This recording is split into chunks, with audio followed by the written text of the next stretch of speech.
Good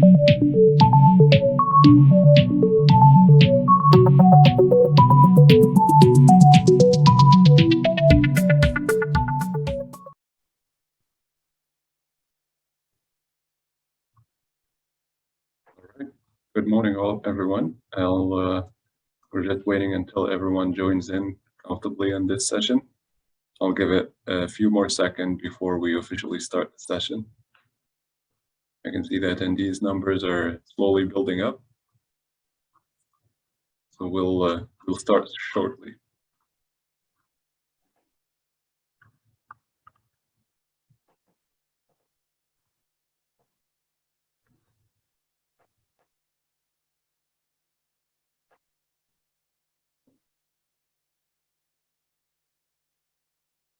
And we'll start shortly. I'm just waiting until most of the attendees joined into the session comfortably. So 10 or 15 more seconds, and we'll officially start the session.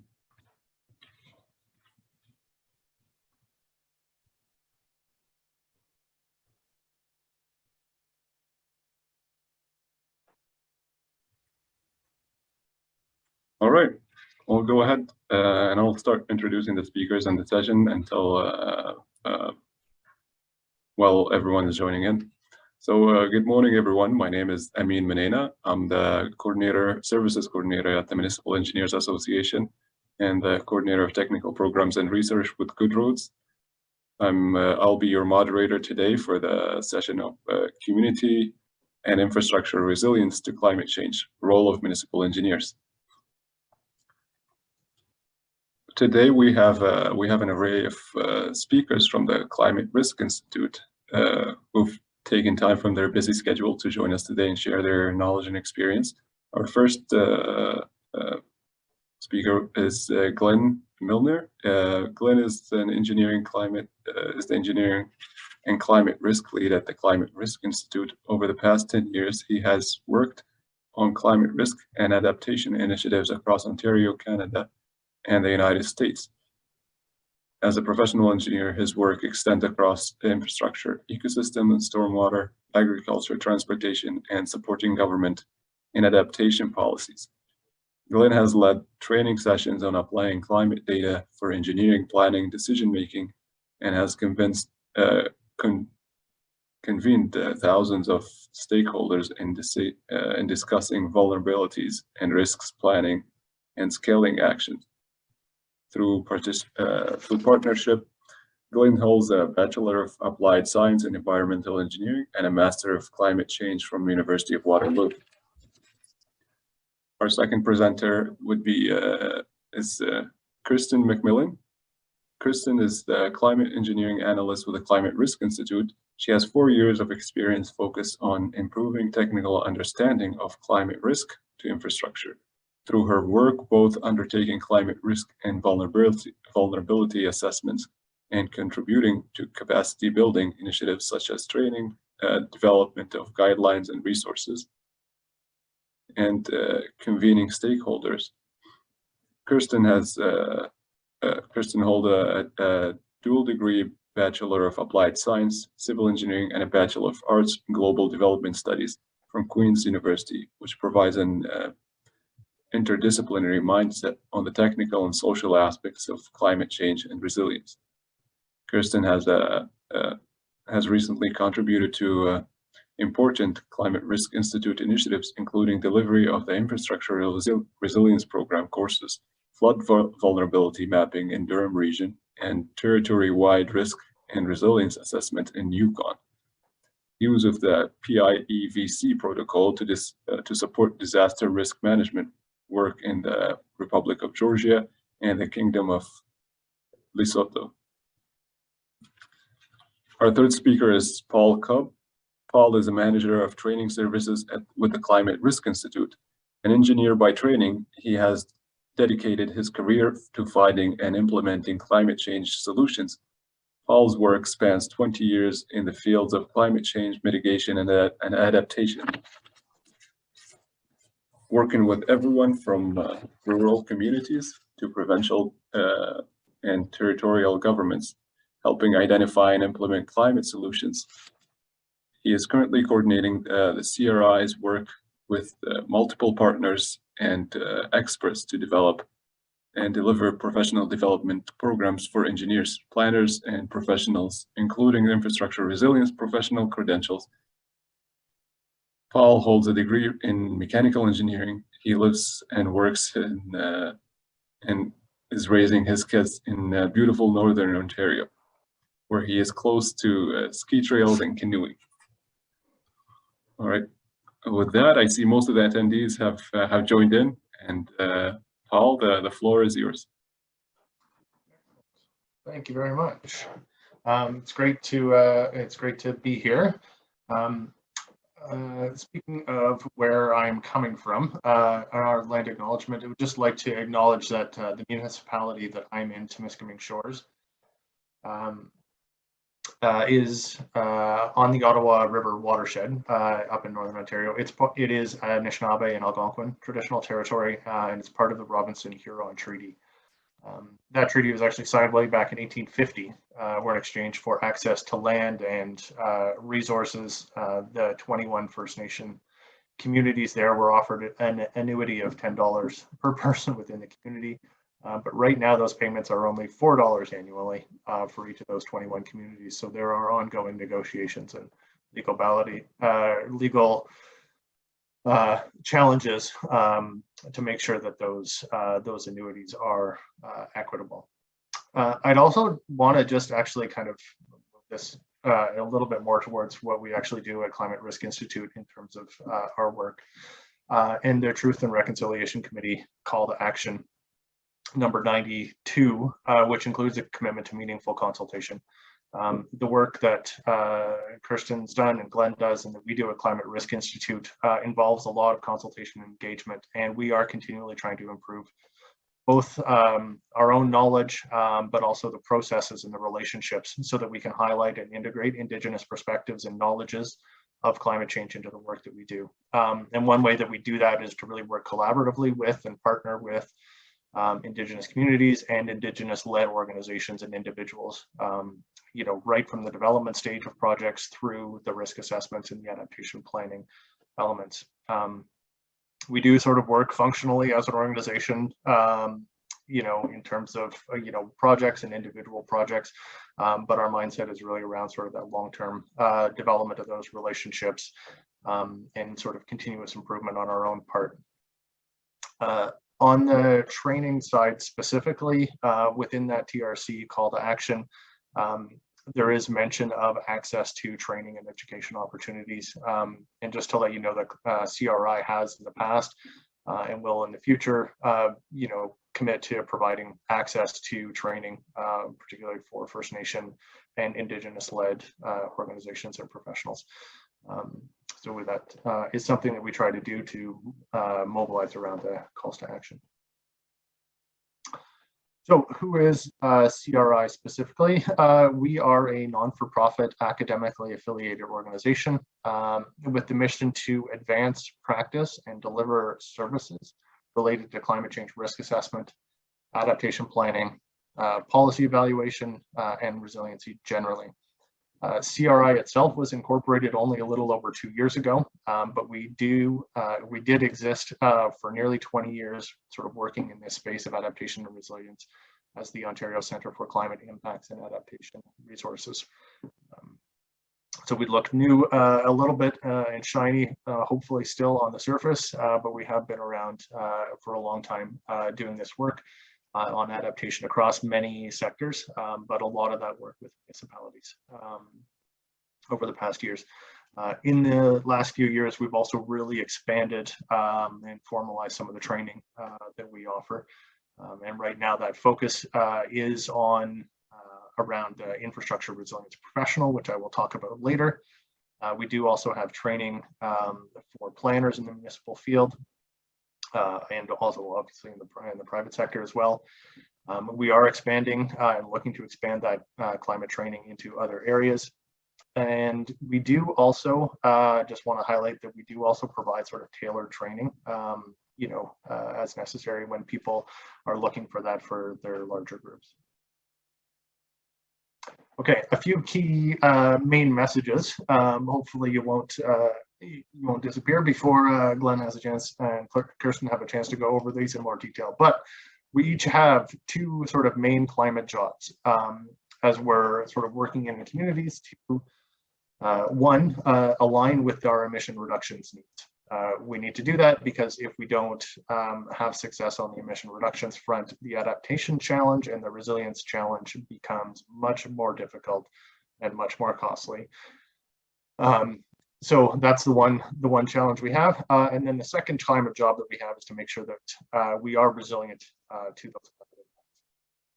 We can and should be building this into the work that we're already doing. Engineers in particular and municipalities have the ability to do that. So that's there. There are some skills that and competencies that are needed to help with that work, but there is the training that is available to help you do that and to build those skills either individually or within the municipality. And then lastly, be proactive rather than reactive. The costs and the benefits definitely fall on the side of being proactive rather than reactive in terms of the benefits being there if you're proactive. Okay, just quickly outline of this morning. I'm going to finish up this. Introduction. I'll pass it off to Kirsten, who's going to talk a little bit about the impacts on infrastructure. Glenn will take us through tools and approaches to adaptation and resilience in this field, and talk specifically about the role of an engineer. And I will talk a little bit about some of the training programs that we have, and then we'll wrap up and have time for some Q&A. Okay, so as mentioned, we know that reducing emissions won't be enough to protect lives and livelihoods from climate change. So we do need to do that work on the adaptation and the climate resilience side. Communities, homes, and infrastructure are already at risk.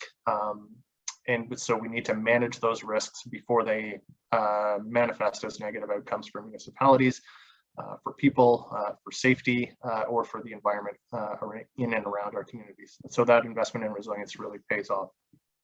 So that determined and proactive approach to advance adaptation is really also, there's a really good sort of business case for that.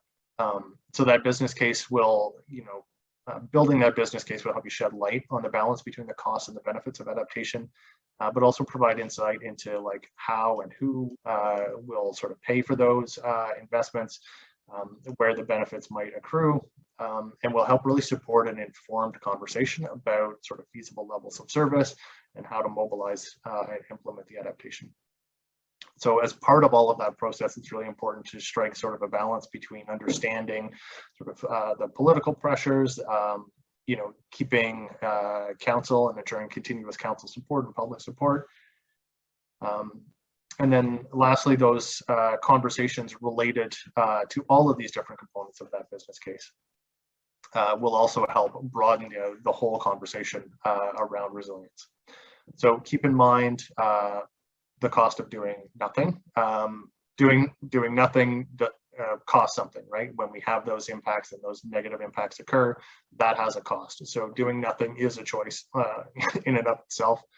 There is a good business case for the adaptation and the resilience side. It just takes a little bit of work to sort of uncover that and present that. Focus on the potential for cost sharing and cost financing to move towards implementation. I think Glenn will tell you to move towards implementation as much as possible. Think about optimal level of service and how that relates to climate change, and make sure there's good sort of political support around a strong vision for resilient communities. All right, and with that, I'm going to pass it off to Kirsten. Great, thank you, Paul. So I'm going to try to do a 10-minute crash course on climate impacts and infrastructure, but recognize we won't be able to cover all of it today, but just give you a bit of a sneak preview. But I think Paul has already emphasized a lot of the why and why we need to look at this, but I'd boil it down to three main things here. Our climate is changing. We cannot assume that the future will be the same as the past, and we need the tools and skills to act urgently on climate change.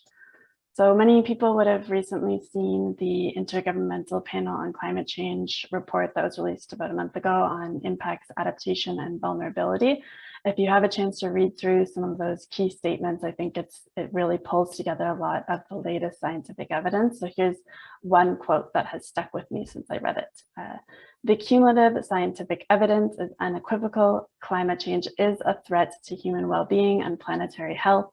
Any further delay in concerted anticipatory global action on adaptation and mitigation will miss a brief and rapidly closing window of opportunity to secure a livable and sustainable future for all.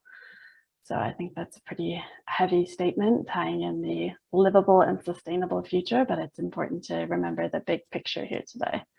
And then narrowing down a little bit more to this group, they also have some resources for North America and dialing into cities and settlements, so very relevant for municipalities. We have seen and will continue to see increasing severity and frequency of climate-induced hazards and extreme events, and these contribute to cascading effects of infrastructure damage, loss of services and economic activity, damage to heritage resources, safety concerns, and disrupted livelihoods. So just looking at this big picture graph here from that report on some of the impacts to human systems, we know about the water scarcity and food production, so things like agriculture, impacts on health and well-being, so infectious diseases, mental health, and then on impacts on cities, settlements, and infrastructure. So again, very important to this group. And we're seeing a high or very high confidence in the flood and storm-induced damages to coastal areas, and then relevant to today, that high confidence on damage to infrastructure. So what does this actually have to do with engineers? When we think about climate change, it's an opportunity to make a case for why we need to understand this risk and also why we need to act on it. As engineers, we historically have looked at what has happened in the past, and that's worked for hundreds of years to design and manage systems. But we're now seeing that under changing climate, we can't just rely on this historical information alone, and we instead need to look in the future with scenario-based planning. So this graph here just shows you that the change in the average is really impacting those big changes in extremes. I think sometimes when we hear things like 1 degree temperature change or 2 degree temperature change, it doesn't necessarily resonate, but what we're really focused on is thinking about those tail ends there and how the change in the average will have quite a big effect on extreme events. So some recent events that come to mind for me are the heat wave that was in Western North America, and particularly in BC in June of last year. And when they looked at the science of that event, climate scientists found that it was virtually impossible without climate change, and that it will continue to increase in frequency, those very extreme events into the future. With things like hurricanes and extreme rainfall events. Hurricane Harvey in Texas, the same type of study was done to look at the rainfall there, and it was found that that hurricane was made about 3 times more likely and 15% more intense due to climate change. So we're really thinking about those overall shifts and what that means for us as engineers and municipalities. So again, crash course, we might not get through everything, but we'll talk a little bit about some of the big picture impacts of climate change on infrastructure. I find often, especially with our audiences in municipalities and especially in Ontario, people are very concerned with water and where it's going and how much of it is going to land and where everything is going to change in that way. So some of those impacts we think of are the loss of assets. So things like roads, airports, bridges being overwhelmed or completely blown up. We're also thinking about transportation delays for some of those assets. So earlier this year, the massive storm that happened in BC, a highway was closed for a long time for repair. And we also had to think about the supply chain concerns and what happens when we have those impacts for communities that may only have 1 or 2 access points. We'll think a lot about storm drainage, so systems that can become overcapacity with flash flooding and some of the cascading consequences, especially in urban systems. Things like leaking roofs and windows, underground utilities and facilities that can become flooded, water treatment and wastewater treatment being overwhelmed with this increased precipitation, And also not just the extreme events, but thinking about premature deterioration. So how infrastructure will be worn down earlier with the increasing rainfall. And again, looking at some of those severe storms, we'll see a lot of the similar impacts, and also think about damages to power and communication systems when we have hail and lightning and things like that. So next up, we have snow and ice storms.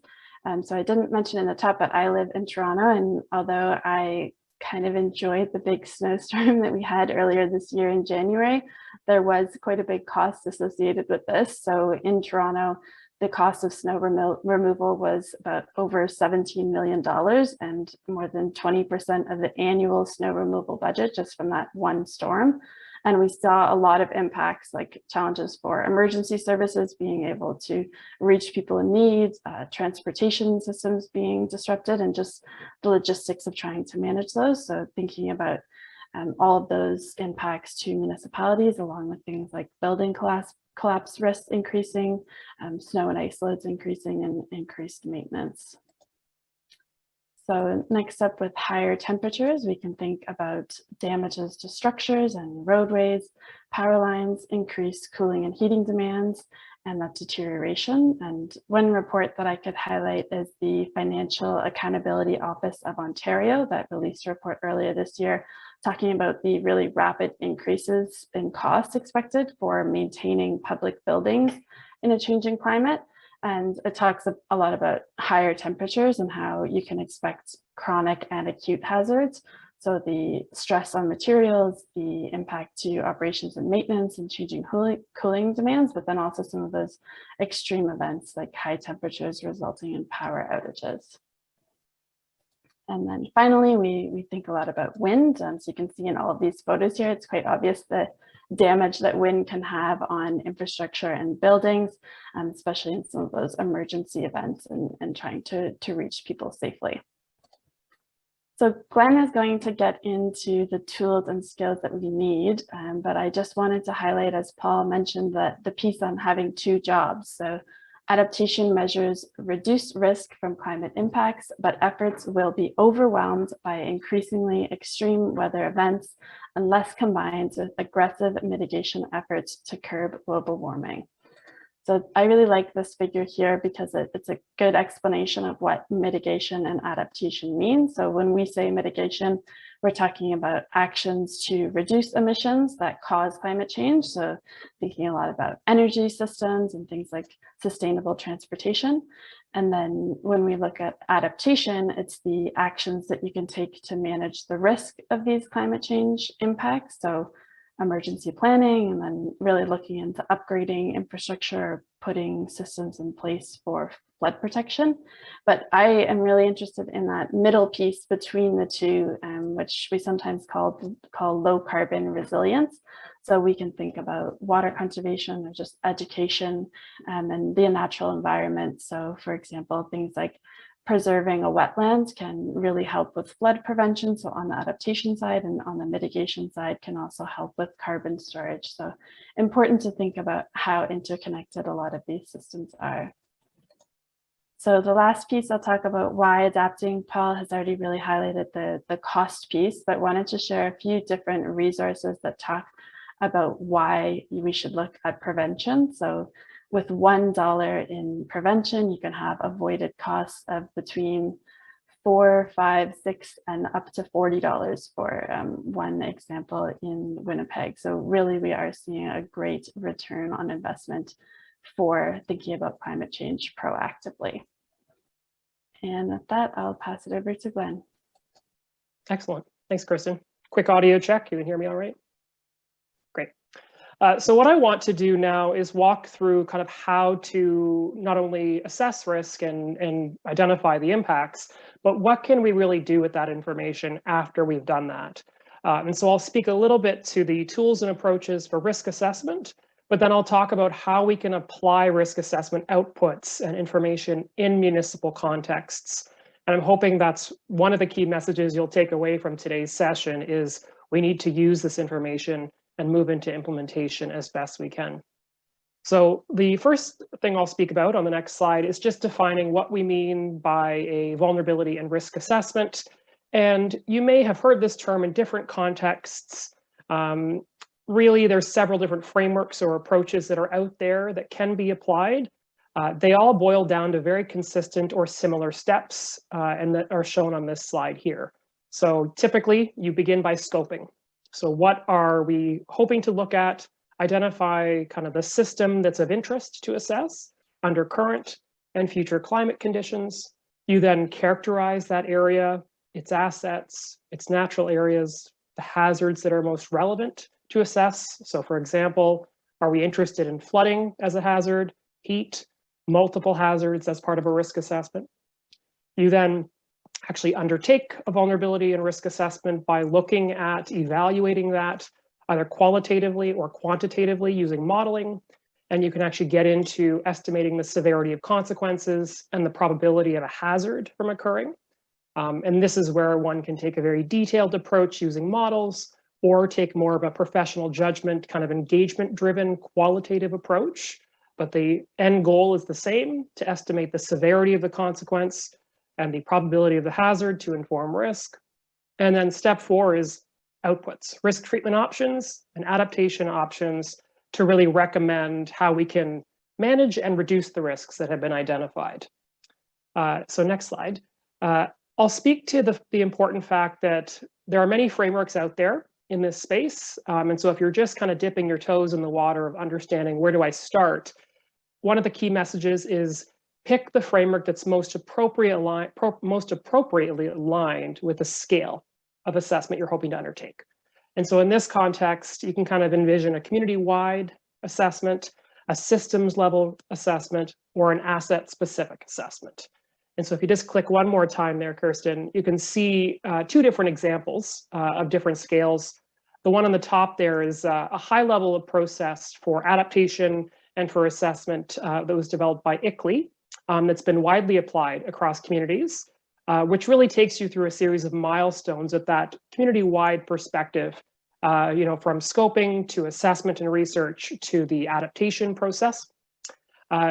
Moving down into the asset-specific level, historically, the PIVC protocol, or the Public Infrastructure Engineering Vulnerability Committee, that's what that stands for, protocol, has been used quite significantly across Canada and increasingly internationally at looking at asset-specific climate risks, and increasingly is now focusing on systems-wide assessments through taking more of a screening approach. And I would certainly say at the local level, the interest is taking that systems approach and looking at asset classes as a whole. So how can we robustly assess climate risks across a system as opposed to one asset at a time, which can be a bit more resource intensive. Next slide. I did want to speak a little bit to the level of detail that you may want to, or you may encounter in your scoping discussions as part of an assessment. And it's really important to begin with the end in mind in this case. So set yourself up for how deep you want to dive off the diving board. So for example, you may not need to end up in the deepest part of the pool, but if you do, you'll find yourself on that highest diving board on this slide. You'll dive deep and you'll take longer. But the benefit of a deep dive assessment is it can provide things like geospatial mapping, key performance indicators, and the tools you can then use to create a business case more specifically. Whereas if you're doing more of a high level screening or a skimming the surface in that orange line here on this slide, you may not be able to produce the same level of tools or outputs without doing additional work at the end of the day. But you are, of course, taking a less resource intensive approach and it takes less time to complete. So you can skim the surface a bit more. So just keep this in mind. I think many times when one kind of speaks about a risk assessment, it can feel quite intimidating or overwhelming, but there are ways to do kind of shallower dive approaches to get what you want. It really just depends on what you're hoping to use the information for at the end of the day. Next one. I did want to speak a bit more around the PIVC protocol, and similar to the 4 steps I introduced before, it kind of takes you through a series of similar steps oriented specifically to infrastructure. And so you can see there, step 1 is defining your project. Step 2 is data gathering and sufficiency to undertake your assessment. Step 3 is the actual risk assessment process and evaluation. with an optional kind of detailed engineering analysis that can be built in depending on how deep you're going in terms of modeling and specificity. And then the last step, step 5, is around conclusions and what are we ultimately hoping to recommend out of this process, with an option to look at triple bottom line analysis and different modules as part of this process. And so this protocol was initially developed back in 2005 by Engineers Canada, and really was developed to assist engineers in factoring climate impacts into infrastructure systems. And lately, I would say, has been kind of pivoted to be applicable at that systems level. So if you're interested in thinking about this being a bit more broadly applicable across a series of assets or asset classes, I'd encourage you to take a look at where this is at today. Next slide. And so this is just a little bit more detail around this. It's been applied quite widely across Canada to date. There's been about 70 projects completed around various infrastructure systems there you can see on this slide. So water resource infrastructure, roads, bridges, buildings, etc., energy infrastructure. And there's been a lot of lessons learned, I think, as part of applying this protocol, which I think has been part of the value in learning as part of the risk assessment and adaptation process. It's certainly not a one and done approach. We need to kind of iterate and learn and think about what can we do moving forward with this information, and when do we need to go back and learn and iterate. Today, this is increasingly being applied more internationally as well. So I'd encourage you to think about it in different contexts, depending on your scale, your size, and your local needs. So at the end of the day, when you've produced information out of a risk assessment, it's really important to think about what are we going to do with that information. We've seen a lot of times that information remains in a report on a shelf. And so I really like this slide, which speaks to how can we think about not only reducing risks, but managing risks. And I think engineers and kind of folks involved at the municipal level are primed to start the discussion around what is an acceptable risk tolerance threshold, or what level of residual risk are we willing to accept for the system, for the area. And so this framework provides kind of examples of how you might reduce your risk where it's too high, not acceptable, such as reducing vulnerability. That could be, for example, improving the people, the systems that are exposed to the risk. Of course, reducing the hazard itself by thinking about land use planning, building codes, retrofits, for example.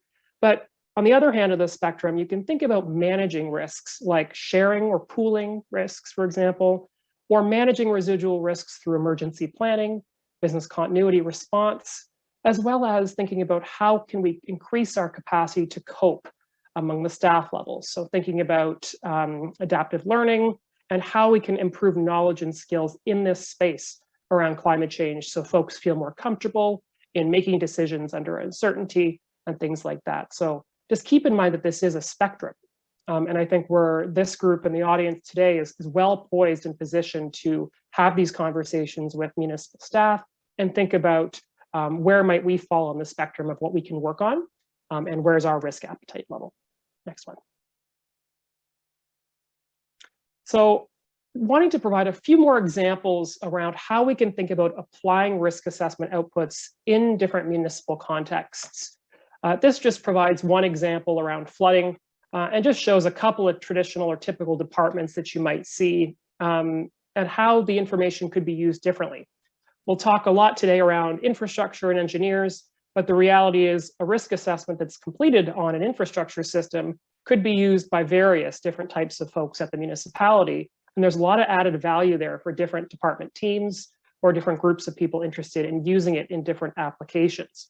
And so in this case, you might think that, or you might be able to see that work staff could, for instance, use risk assessment outputs to identify priority areas or, for example, critical infrastructure that's important to protect in the context of emergency evacuation or planning for emergencies response, and where there needs to be that higher level of service to be able to make it through and not have road washouts or flooding overtopping, for example. From a planning perspective, or even someone kind of economic development oriented, you can think about priority areas or neighborhoods across a municipality to think and target low carbon resilient planning opportunities. So where do we have an area where we can tackle both the mitigation and the adaptation perspective in a priority setting that we know we can address in the shorter term? From a health perspective, we also know a lot about vulnerability through these assessments, and health staff or folks working in community health can identify how can we reduce that vulnerability, but also build capacity of folks to respond in the context of an impact or an event. And lastly, folks like finance need to be involved kind of across the board, but making them aware of risk assessment outputs to enable and ask kind of what they need to make the business case for investment is a really important part of implementation. And so I'd really advocate for engaging finance staff early on as part of these processes and throughout, and hopefully they can see value in collaboration and kind of using the information moving forward. Next.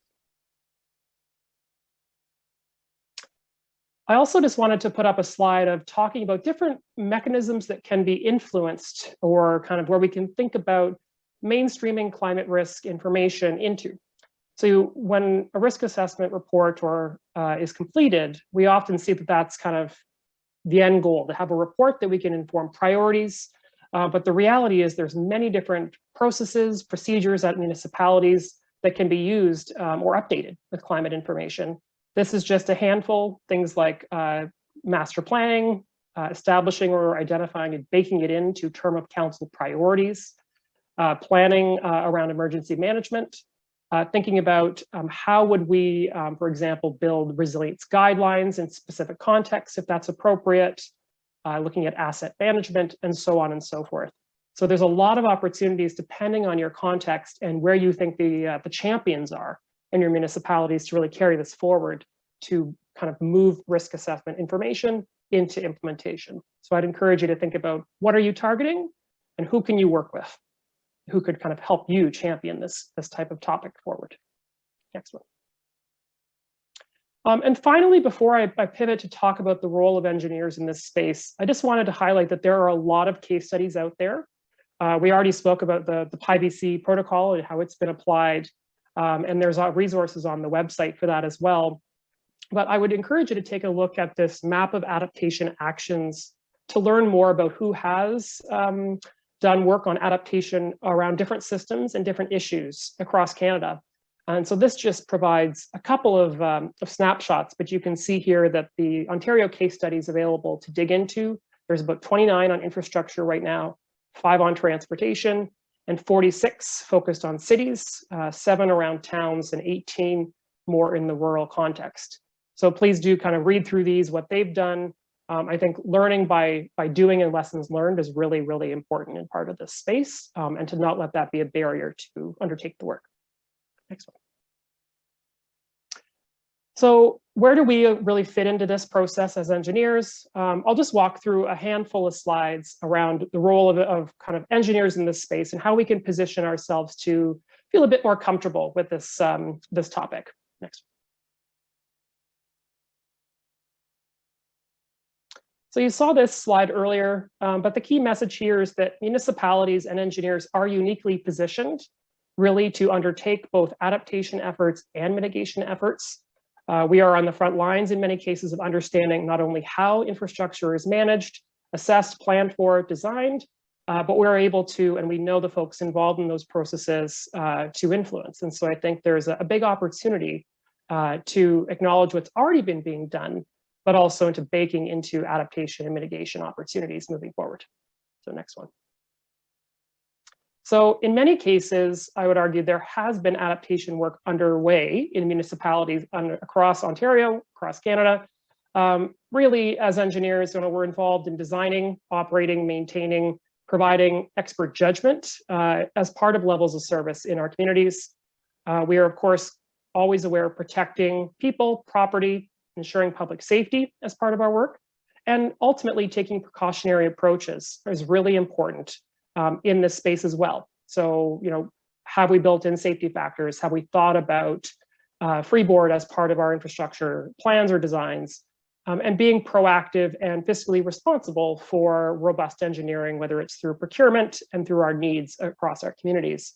And so increasingly, you'll likely hear the term, and you probably have heard the term resilient level of service. And so I'd encourage you to think a little bit more about what that might mean in your context. So kind of what services does your municipality provide, and what's required to deliver those services? And then how might a resilient level of service change, be needed in compared to what's already being provided? And this is an increasingly important issue and hot topic among municipalities and engineers. And so I just encourage this to be on your radar and to think through it and have discussions around what that might look like in your jurisdiction, and kind of get ahead of that. Next one. So the role of professional engineers in this space really are to stay updated with the information. We should be enhancing awareness among colleagues, among our community, on the need to look at climate change and not take the past as a prediction of the future. To provide technical expertise where appropriate in this space as well, and to really promote updated information and better data as part of our traditional work as well. You can increasingly see engineering organizations across Canada as well acknowledge this and confirm the need for looking at climate change. So for example, Engineers Canada there states that under our professional code of ethics, engineers play a fundamental role in ensuring infrastructure designs and operations are continuously adapted to the impacts of climate change to ensure public safety. So you're seeing statements like this come out and increasingly be adapted. Next slide. And of course, we cannot forget about liability in this space as well. This is actually from an article back in 2013 in Engineering Dimensions, and it speaks to the need for engineers to consider the factors to achieve sustainable and resilient infrastructure such that it serves the public over its lifespan. And of course, we know that climate change and extreme weather threatens the integrity, durability, and the reliability of that infrastructure now and in the future. And so just a couple of things to think about kind of from the engineering perspective to get ahead of this and to be comfortable with this space around climate change being filtered in and baked into your processes. Collaboration. Don't be afraid to join communities of practice that exist. Identify best practices based on what you've seen, what colleagues have been experiencing and undertaken. Learning and sharing examples, and document assumptions and any uncertainties that you come across and have to overcome. But don't let that be a barrier towards innovation as part of this process and these assessments. Next slide. And so lastly, where are things heading in this space for engineers? Hopefully by now you've got an appreciation that this is a rapidly evolving space. We're seeing regulatory bodies changing requirements. We're seeing increased advocacy from Engineers Canada, from OSPI, for example, for standardization, for endorsement of certain approaches, for the need for engineers to kind of be clear and articulate climate change in their work. And we're also seeing federal funding tied to climate change resilience and the need for mitigation assessments and resilience assessments or risk assessments. A good example is the climate lens from Infrastructure Canada. And so I think increasingly this will continue to develop, and it's an important space to kind of have on your radar and how we need to be aware of climate change moving forward. So with that, I'll hand it over to Paul to speak a bit about training opportunities as well. Excellent. Thank you, Glenn, for that. I will try to wrap up this little section quickly so we can save some time for the Q&A. But I just wanted to highlight a couple of things. Climate Risk Institute offers courses associated with the Infrastructure Resilience Professional Credential. This credential was originally launched by Engineers Canada in 2016. Climate Risk Institute assumed responsibility for management and delivery of the courses and the credential itself in 2020. What this credential is essentially is there to sort of represent the knowledge and the competencies that are required to advance climate resilient approaches to planning, design, management, and operation around infrastructure. So to sort of recognize the suite of skills that are required to help integrate consideration of climate into all aspects of the infrastructure life cycle. So we've onboarded that credential from Engineers Canada.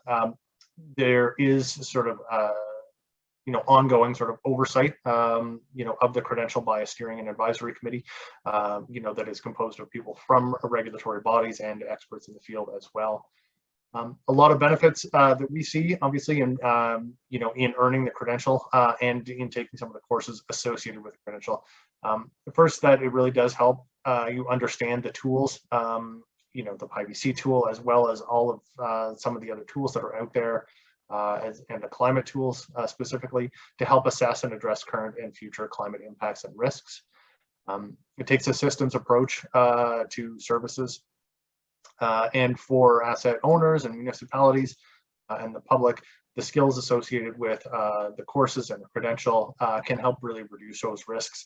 And as Glenn mentioned, and as we talked about earlier, can help avoid some of those costs if those risks are sort of recognized and managed appropriately, and particularly proactively. So, so worth noting, there are 6 courses associated with earning this credential. If you are interested in taking the credential, that's fantastic, and earning that credential. It is a credential that is designed for licensed professional engineers. So you have to be a PEng to earn the credential. You do not have to be an engineer or a professional engineer to engage in the courses. You can take each of the courses on an individual basis. If, for example, your focus is asset management, you can take that course and kind of move on. If you want to learn about the PIVC protocol, you can take that course sort of just by itself. In addition to the 6 courses, if you are pursuing the IRP credential specifically, there are some other sort of associated requirements. One, you have to do the quizzes, after each of the courses and sort of pass those final exams. And there is a experiential component as well. You have to demonstrate work in the field, they're representing some of the skills and experience, and then apply for that credential, and then the credential approved by the oversight committee in terms of who can earn the credential, and then there will be ongoing sort of maintenance requirements for the credential as well as it evolves and after you've earned the credential. But as mentioned, you do not have to be an engineer to take the courses. They may be that you find or have colleagues that would find a lot of value in some of these courses. Whether they're architects or planners or policy and procurement experts within the field, or risk managers within a municipality, there could be a lot of value for other folks as well. So not restricted in terms of who can sign up and register for the courses. A quick snapshot of what is covered in some of the courses. So here are the 6 main courses of the PIVC or of the training associated with the IRP credential. The first one is that course on the PIVC protocol. So that takes a first look at climate and then walks through the application of the actual PIVC protocol, elaborates on what all of the steps are. The second is on asset management and climate resilience. So that, through the lens of an asset management framework, helps you identify opportunities for integration of climate within all aspects of that asset management framework and asset management approaches. The course on management of climate risk for infrastructure professionals takes it that next step and looks at what are some of the other analytical tools that can be used to manage risk in addition to the PIVC protocol, and it takes a deep dive on risk communication. It's a really key component in terms of moving from the analysis point to the implementation point, is how you actually communicate risk and sort of get people to understand the level of risk and to move a project forward that can manage those risks. Other courses on climate law go into more detail on what Glenn was mentioning there around things like legal liability, role of engineers, and obligations that are associated with that. The applied climate science course helps engineers sort of understand the language and the application of some of the climate tools that are available. So taking a deep dive into some of the climate data tools that are there, how to acquire data, where to use it, but also how to work with the climatologists that are out there, because that's a really important part of it too. And then the last one on policy and procurement, we'll be looking at how to use those specific tools to advance climate resilient infrastructure. So the next slide. Just a couple of things outlining sort of our process around the course development and where we're headed with some of the course delivery. So our courses aren't developed sort of, in isolation, just a lab, sort of a few of us kind of cooking up what we think is necessary. We really take a collaborative approach to scoping the courses, figuring out with experts in the field, oftentimes in the course, in the case of our planning courses, through extensive membership surveys, what are the key skills and what are the key competencies that are required to move forward with infrastructure resilience. So that is certainly the way that we approach that, and we do sort of integrate advisory committees and steering committees into the guidance so that we make sure that we're hitting the right topics and the right skills that are actually needed sort of on the ground, as it were. Second, we are moving towards the implementation of our courses in an advanced learning management system in partnership with Royal Roads University. So that'll give us more flexibility and more tools in terms of the delivery of the courses, so that you can do them and pieces of them, on your own time, and and will give us more flexibility for that. And one of the great things with that is we're now working with some of the instructional designers there to help us really take the courses that we offer to that next level in terms of really making sure that we're connecting with people on the course content and really transferring those skills in an appropriate manner to the people that are participating in the programs and the courses. I think I saw a flash of a course there, question on the courses. I'll get to that in just a second. Last, just wanted to highlight a couple of pieces. One, the IRP course is open to all, as I mentioned. It's not just open to engineers. If you can take, there's no sequence to the courses necessarily. You can take the ones that you find are appropriate and or are available at the time that you're looking for them. So we have, as I mentioned, we have a couple that are sort of open for registration right now. We'll have more that are available, through the summer and into the fall as well. And we do tend to offer them on a rotating basis. There's always something coming up. We do also have a suite of courses for planners. So if you're working alongside planners, feel free to kind of mention those. And I don't want to also sort of convey that we are the only people sort of providing training. So as we move to a new platform called CanAdapt, it will be a home for a variety of climate adaptation training provided by Climate Risk Institute, as well as other providers. So, for example, Climate West has had, some training available. Some of that training is available in the form of recordings that are available online. So we're not the only people that are out there sort of providing climate training. Although, we're really happy with sort of the target and the focus that we've had so far. And just want to mention on the customized training availability, we've had the good fortune of working in the last year with the Contaminated Sites Action Program Secretariat at Environment and Climate Change Canada, delivering sort of a customized training package for their contaminated sites custodians across the country. So we took some of the training that we have around IBC and sort of repackaged it and tailored it to that context and to that group. We're also working with the Federation of Municipalities right now to deliver some of the asset management training to their asset management program staff. So really helping them sort of develop that as well. So, if that kind of thing were of interest to a larger municipality or sort of a group, feel free to reach out and talk about sort of what your needs are and whether we can help you with your training. And then lastly, just on an operational side, the way that we deliver a lot of our training is to work with the experts out there in the field. So we have a roster of associates that are sort of doing this work, that are professional engineers, that have decades of experience, that are climatologists, and that bring their experience, and we help them sort of translate their expertise and their experience out to a broader audience through these different training programs. So Glenn and Kirsten, are delivering parts of our program, but we do also have sort of a broad network of associates that help deliver that training and share their expertise via the training as well. So we're really happy about, and this is just a small sample size that you see there of the associates that we have delivering their training. All right, and then I think Glenn has a couple of concluding messages for us. Yeah, I'll do this in 1 minute. First concluding message is just begin with the end in mind. When you go into these processes, think about what you want to use the information for. Try not to just make a report. Think about more creatively what you're going to use and influence with it.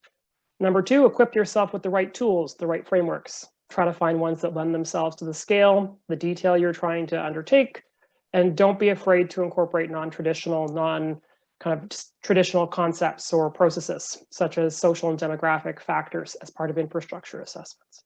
Next one. Always enable the implementation of your results. I will say that 15 more times in every other webinar. Please enable implementation of your results. It's critical. Think about who's responsible for the information, who's responsible for the risk registry at the end of the day, identify potential costs, etc. And finally, number 4 is just build the capacity you need. Paul spoke a lot about training opportunities and who's involved in the space. Don't hesitate to get in touch with the folks who've been around with different municipalities in Canada. Know where you're at and where your municipality's at, kind of on the assessment scale or the maturity scale of adaptation. And try to think about the skills or competencies that would be helpful to move you forward. So those are the kind of key concluding messages, and the slides will be available to digest those in a bit more detail afterwards. So I'll leave it at that. Thanks. And thank you, Paul and Kristen, for your great presentations today. I would like to open the floor for questions. So anyone, if you have any question, just type it in the chat or the Q&A function at the bottom of your screen, or if you wish to just ask your question verbally, just click the raise hand button, and we'll allow you to ask your question verbally. I see someone, Furlong, you have your hand raised. Was that done by accident, or would you like to ask a question? I'll go ahead and allow you to turn on your microphone if you wish to ask your question.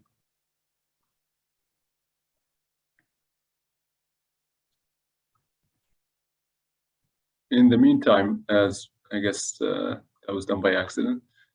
In the meantime, until attendees. Oh, I have someone else wanting to ask a question. Mohammed, go ahead. You can unmute yourself. Yes. Hi, good morning, everyone. Actually, my question is, we are working a lot on climate change, but I am a little curious to know what are the sources that I can collect climate change data, like all rainfall, precipitation, wind, solar radiation, that I need for analyzing the climate change data. This is one thing that where I can get, where are the best sources to collect those data. This is one thing. And part of this, second one is that if, say like a lot of municipalities, we have some practices that they are working when, say like, determining the flow from precipitation, they are accepting, say like 20% more flow. That is just to, in their design, infrastructure design, to meet with climate change pressure. So the design capacity is increasing by 20% more flow. So is this feasible? Because it's not obviously cost effective. We need authentic source of climate change data, and then we need to analyze that, and we need to determine how much we need to increase. Okay, please.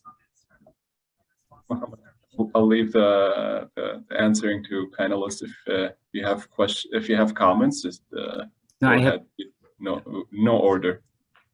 I'll take a first crack at that. Great questions. In terms of the climate data or the data for that you mentioned, I would say from a climate model output perspective, there are several federal sources that are quite good. Climatedata.ca is one of the ones that's more recent and quite, I think, easy to interpret and access and download data. That would not give you everything you mentioned, such as solar radiation and a couple other more specialized data sets. And so those you may need to look around and rely on international sources or other sources. But I would certainly start by looking at the federal portals and ask, I would say, those that are familiar with climate specialists where they might go to get that data. Paul, I see you unmuted. Go ahead if you wanted to chime in. No, I just wanted to add that, it's the accessing of climate data really depends on the level of data that you need, right? Climate data can get you, climatedata.ca can sort of get you part of the way, but depending on what you need, that next step may be to work with, customized data or, working with climatologists specifically to get data if you have, particular thresholds that you need, or if you really need to kind of drill down on the climate data to really inform that design level. And I'm just going to shamelessly sort of plug our upcoming course, Applied Climate Science for Infrastructure Professionals, is going to look specifically at this. How do the models work? Where can you get the data? How can you interpret the data? And when you come up against those limitations, how can you work with a climatologist to really communicate about what your needs are and use that data in design? I'd like to more specify about this. Say like, actually I'm talking from City of Kitchener. I'd like to specify, say like when we are working, say like downscaling the GCM model.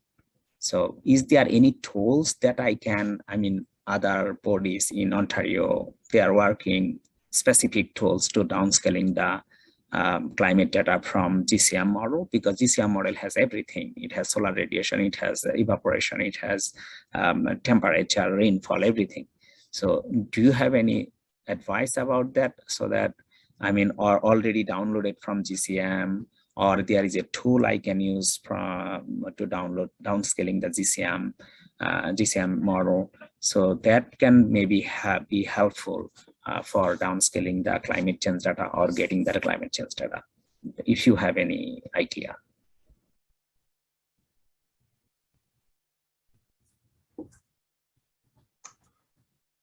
Yeah, I think like you're getting into the space where now you're really sort of at the level where you're working sort of as a climatologist when you're starting to pull that detailed level of data. And so you're going to sort of the source materials, like websites like climatedata.ca do that work of processing the global climate models and downscaling them for sort of regional consumption, and interpretation of design. But if you need to go to that source material, then you're getting into the neighborhood of, working sort of, hand in glove with the climatologist.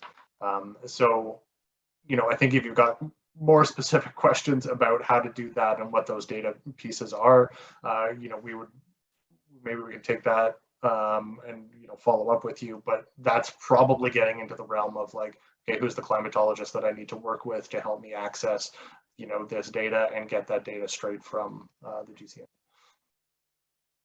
Well, and thanks, Mohammed, for your questions. Just to be mindful of everyone's time, we're about 3 minutes over time, but we can still take a question if someone has a question in mind. So if you have a question, type it now or before we sign off.